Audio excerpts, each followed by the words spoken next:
Three Arrows Capital is one of the most controversial names. Now bankrupt hedge fund was borrowing billions from crypto lenders. June 13th, 2022, 9:47 a.m. A crypto options broker liquidates a massive account, $665 million gone. Within 48 hours, over 20 of the biggest crypto firms discover they've all lent money to the same hedge fund. And that hedge fund can't pay anyone back. At the center, two childhood friends from boarding school who turned $1 million borrowed from their parents into a $10 billion empire. Today, one's surfing in Bali, the other's meditating on mushrooms, while $3.5 billion in creditor claims pile up behind them. This is the story of Three Arrows Capital, the hedge fund that was supposed to be the adult in the room. The fund whose collapse triggered a cascade that bankrupted Voyager, BlockFi, and dozens of others. Kyle Davies and Suju weren't crypto natives. They met at Phillips Academy, an elite Massachusetts boarding school. Both went to Columbia University. Both landed at Credit Suisse trading derivatives in Singapore. In 2012, they quit to start their own hedge fund, Three Arrows Capital. The initial capital, $1 million, borrowed from their parents. Their strategy was simple but brutally effective. Arbitrage. Find the same asset trading at different prices in different markets. Buy low, sell high. Pocket the difference. They started with emerging market foreign exchange derivatives, then they discovered crypto. And crypto in 2017 was arbitrage paradise. Bitcoin trading for different prices on every exchange. Massive inefficiencies everywhere. Suju became a Twitter celebrity with over 500,000 followers. Bold predictions, market calls. He positioned himself as crypto's philosopher king. By 2021, Three Arrows managed over $10 billion, making them one of the largest crypto hedge funds in the world. They invested in everything: Avalanche, Solana, Polkadot, Ethereum. If it was hot in crypto, Three Arrows was in it. Suju co-hosted a popular crypto podcast. They were invited to every conference. Every project wanted their backing. One analyst called them the adult in the room. They weren't day trading meme coins, they were building the future, long-term believers, sophisticated operators. But beneath the surface, Three Arrows was running a trade so risky, so leveraged, that one wrong move would bring down the entire crypto market. To understand how Three Arrows imploded, you need to understand one trade, the Grayscale Bitcoin Trust. Ticker symbol GBTC. GBTC is a regulated investment fund that holds Bitcoin. Institutional investors can deposit Bitcoin into the trust and receive GBTC shares in return. There's a catch: those shares are locked for 6 months. You can't sell them. But here's where it gets interesting. GBTC shares trade publicly, and for years they traded at a massive premium to the actual Bitcoin they represented. Sometimes 20%, sometimes 30%, once as high as 40%. Meaning deposit $100,000 worth of Bitcoin. Wait 6 months. Sell your GBTC shares for $120,000. Free money, guaranteed profit. Three Arrows Capital went all in. By the end of 2020, they owned 39 million shares of GBTC, over $1 billion. 6% of the entire trust, the largest GBTC holder in the world. But they didn't stop there. They borrowed Bitcoin from Genesis Trading, one of crypto's biggest lenders, converted it to GBTC, then used those GBTC shares as collateral to borrow more Bitcoin, then did it again and again. This is called leverage, and Three Arrows was leveraged to the moon. Everything worked perfectly until March 2021. And that's when GBTC stopped trading at a premium and started trading at a discount. Suddenly, your GBTC shares were worth less than the Bitcoin inside them. That $120,000 position, now worth $80,000. Three Arrows Capital was sitting on over $1 billion in GBTC. All of it underwater, all of it borrowed money. By June 2022, they were so desperate they pitched investors on a new scheme. Give us your Bitcoin for 12 months and we'll bet on the GBTC discount narrowing. One analyst looked at the pitch and said they were going to take ownership of your Bitcoin and make money no matter what happened. It was a last-ditch effort to save the company. Nobody bid. And then their worst nightmare arrived. Terra Luna, May 2022. Terra's algorithmic stablecoin, UST, designed to always equal $1, loses its peg. It falls to 90 cents. 80 cents, 50 cents. Panic selling accelerates. The algorithm can't keep up. Luna, the sister token, collapses from $80 to fractions of a penny. $60 billion evaporates in 1 week. Three Arrows Capital had been one of Luna's biggest cheerleaders. Suju tweeted constantly about it, promoted it, invested in it. In February 2022, Three Arrows invested $200 million in Luna tokens. By mid-May, that investment was worth zero. Later, Kyle Davies would admit, "What we failed to realize was that Luna was capable of falling to effectively zero in a matter of days." But Luna didn't just kill their investment. It triggered a market-wide panic. Bitcoin crashed from 69,000 to 20,000. Every altcoin collapsed. Three Arrows' entire portfolio was melting. Their GBTC position, losing value by the hour, their Luna, worthless. Their leveraged altcoin bets, liquidated. And now all those lenders who'd given them billions started asking for their money back. Margin calls from everyone, all at once. May 18th, multiple lenders ask about Luna exposure. Three Arrows says everything's fine. June 3rd, interest rates raised on loans due to market conditions. June 10th, Deribit, a crypto options broker, margin calls Three Arrows account. $665 million. Three Arrows can't pay. June 11th, Deribit liquidates the entire account. When other lenders see this, they panic. If Three Arrows couldn't meet Deribit's margin call, could they meet anyone's? Voyager Digital had loaned them $670 million. BlockFi, hundreds of millions. Genesis, over $1 billion. June 13th, Kyle Davies tries to arrange an emergency loan from Genesis to pay other margin calls. Genesis says no. June 15th, crypto detectives on Twitter notice something. A wallet connected to Three Arrows is frantically moving assets. Hundreds of millions in NFTs tokens, anything liquid. June 16th, the Financial Times reports Three Arrows Capital has failed to meet margin calls. June 17th, Kyle Davies finally admits to the Wall Street Journal, "We are committed to working things out." Translation, we're broke. June 22nd, Voyager Digital issues a notice of default. Three Arrows owes them $670 million and hasn't paid. June 27th, a court in the British Virgin Islands orders Three Arrows Capital into liquidation. $10 billion in assets, gone in 48 hours. The contagion spreads. Voyager Digital bankrupt. BlockFi, forced to accept a bailout from FTX, then bankrupt anyway when FTX collapsed. Genesis would later face its own crisis, owing billions. Blockchain.com, massive layoffs.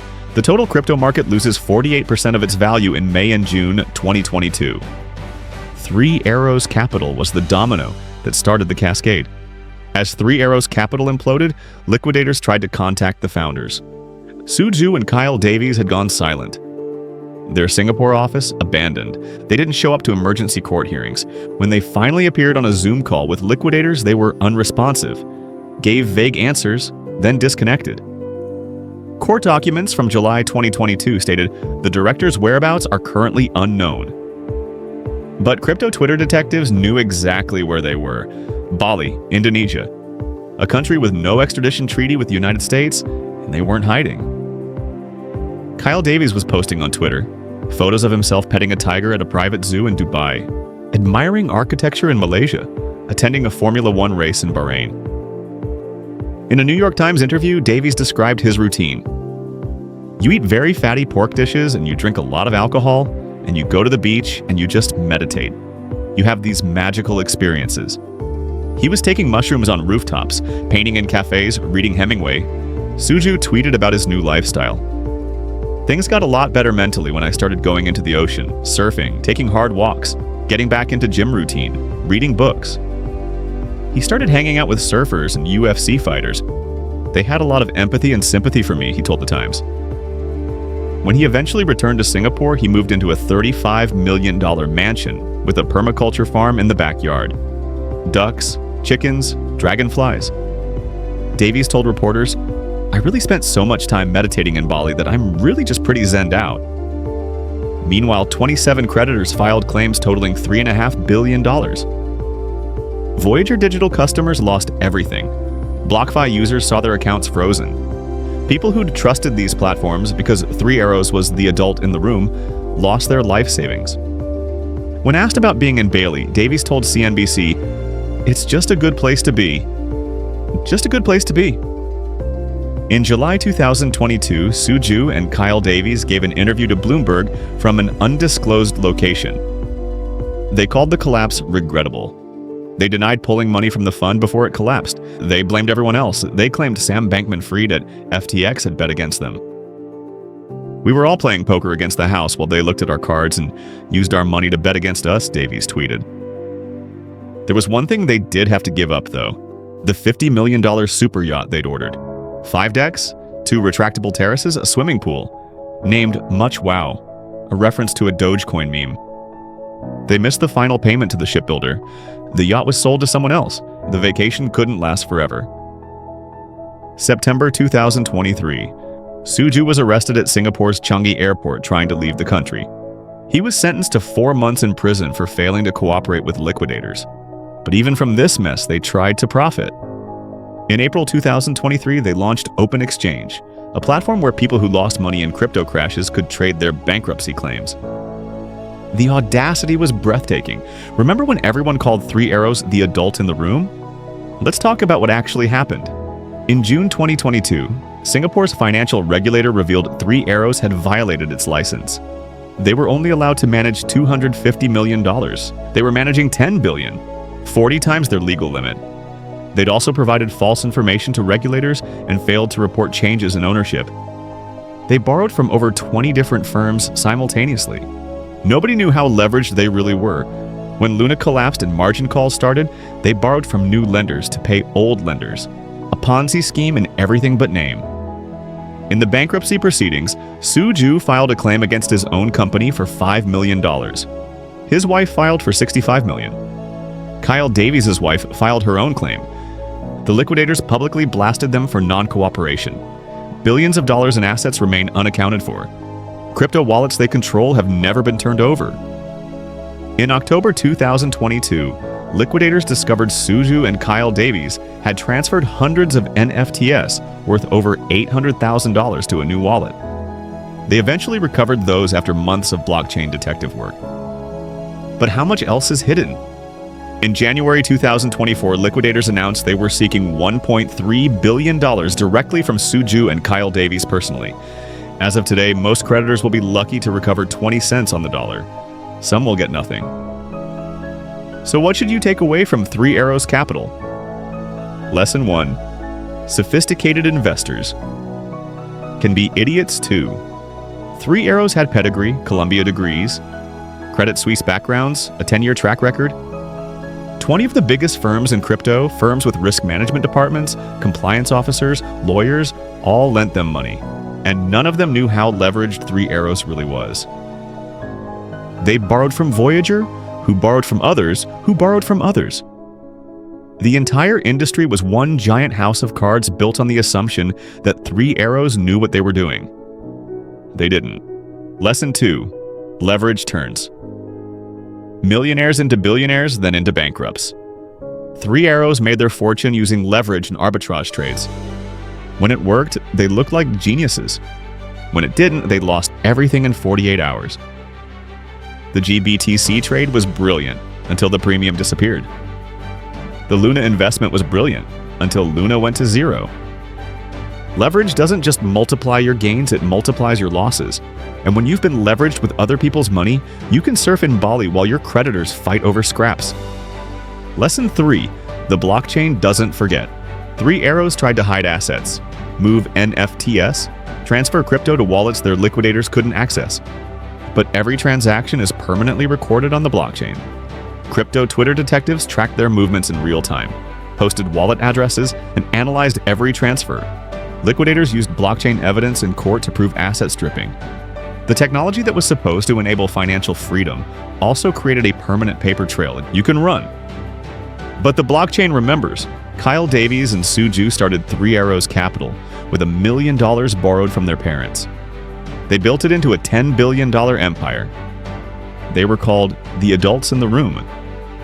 And when it all collapsed, they fled to Bali to meditate and surf. Three Arrows Capital's collapse destroyed Voyager Digital, contributed to BlockFi's bankruptcy, caused Genesis to face a liquidity crisis, and triggered layoffs across dozens of crypto firms. Millions of individual investors lost everything. 3 months after Three Arrows collapsed, FTX imploded. 5 months after that, Genesis filed for bankruptcy. The 2022 crypto winter wasn't just a market downturn. It was a systemic collapse caused by leverage, fraud, and institutions that thought they were too sophisticated to fail. Today, new crypto hedge funds are launching, promising better risk management, stronger controls, lessons learned. Suju and Kyle Davies told the New York Times they have enough savings to never work again. Despite owing creditors $3.5 billion, they were the adults in the room until everyone realized the room was on fire, and they'd already climbed out the window. So here's my question. How many other adults in the room are actually just kids playing with matches? Drop your theories in the comments. This is part 2 of our crypto collapse series. Last week, we covered how FTX lost $32 billion in 10 days, and Sam Bankman-Fried ended up in prison.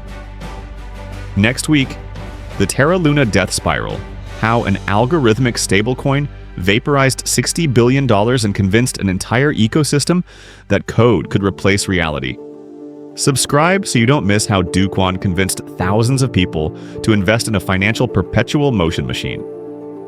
If you want to understand how leverage destroys even the smartest people, check out our video on the collapse of Archegos Capital Management, the family office that lost $20 billion in 2 days and nearly took down Credit Suisse.